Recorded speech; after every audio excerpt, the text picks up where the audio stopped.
Michael, Anthony Albanese receiving a lot of criticism. Does he deserve it? Does he deserve it? Well, of course he does. This has all happened on his watch. And he says, well, if I hear one more time, Andrew, we stand against anti-Semitism, we'll do whatever we need to do. He's been in charge for 2 years, Andrew. We've now had Jews murdered on the streets of Sydney. Does he deserve it? Of course he does. The first thing this guy ought to do is go to Israel. I don't want to hear another word from him or Wong or Burke unless I hear them speaking in the ashes, amongst the ashes at Kfar Aza. When I see Albanese standing there talking about Jews and standing with Jews, then I'll start to believe him. He needs to run a national advertising campaign. The federal government should spend the next 2 years on a national advertising campaign, print, TV, radio, online, publicising what Jewish hatred means and why we are against it. He needs to have a national commission of older Australians, you know, former Prime Ministers and Premiers, dealing with anti-Semitism. He needs to show the IDF video, Andrew, where Jews were slaughtered and beheaded by these Palestinian Hamas savages. That should be shown in every school to Year 12 students, at every university, in the arts institutions. Any organisation receiving federal government funds should be forced to watch the IDF video if you want to deal with what Jewish hatred is all about.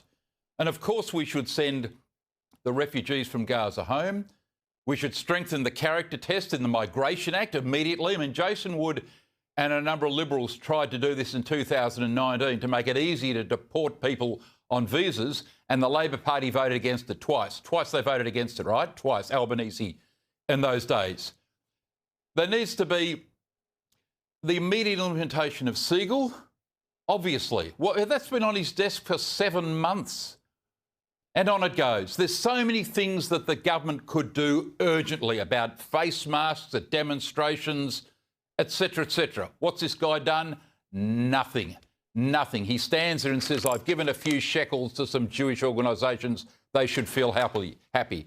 That's what he's done, and now we get Jews slaughtered in Sydney, Andrew. Should he be blamed? Yes, of course he should. We've just got a vision of former Prime Minister Scott Morrison laying his wreath at this very moving memorial site at Bondi Beach. Stephen, there's a lot of anger. Some will say it's too soon after the shootings, but boy, there's a lot of anger among the Jewish community. How much is the Prime Minister responsible? I think saying blood on his hands, I hate that. I think that's far too much and too heavy a charge. But what do you think? Well, firstly, my heart goes out to every member of the Australian Jewish community, what they're going through at the moment.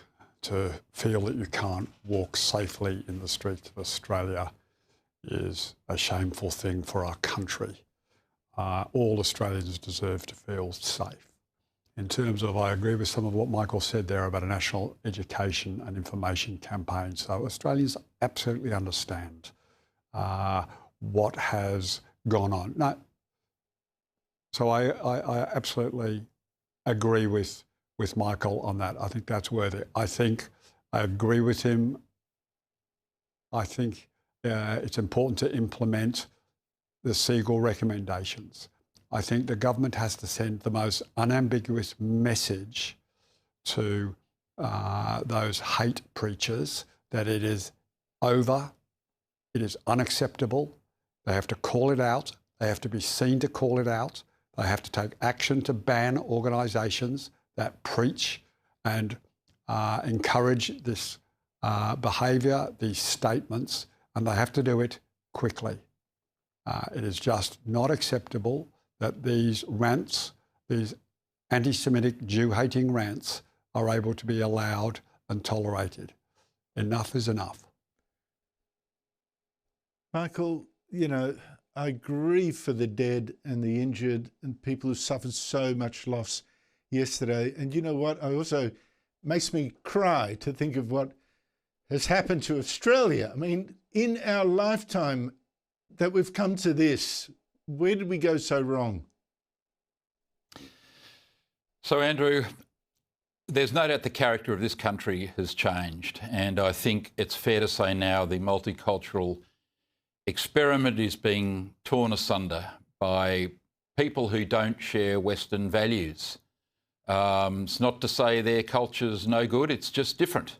They like the culture of their countries, even though a lot of them have come here. It's just a different culture.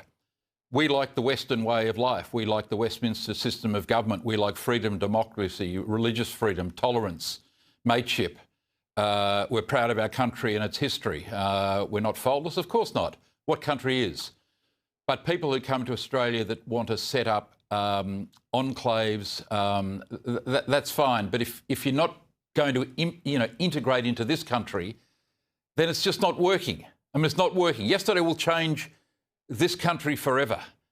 And if the message from Albanese 2 years ago had been a strong message, as it would have been under Howard, Morrison, Turnbull, Shorten or Gillard, then we wouldn't be in this position today. All of those 5 former Prime Ministers would have come out on day one and been very strong against anti-Semitism, Jewish hatred, and taken very strong action.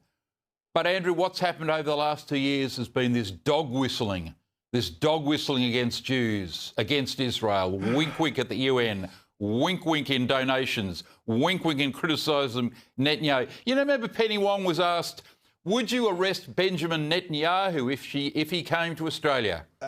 She wouldn't say no. So right. She said we have to be bound by international law. The foreign minister thinks the Israeli Prime Minister should be arrested. It was dreadful. This is what I'm saying about the dog whistling. Dog whistling against Jews in this country under Albanese has been disgraceful. Could I make one final point? It isn't good enough for the government to try. Thank you. It isn't good enough for the government to try and assert that the level of anti-Islamophobia can possibly be matched by what has been going on and what has just happened. Correct. That is not an argument that is sustainable today going forward.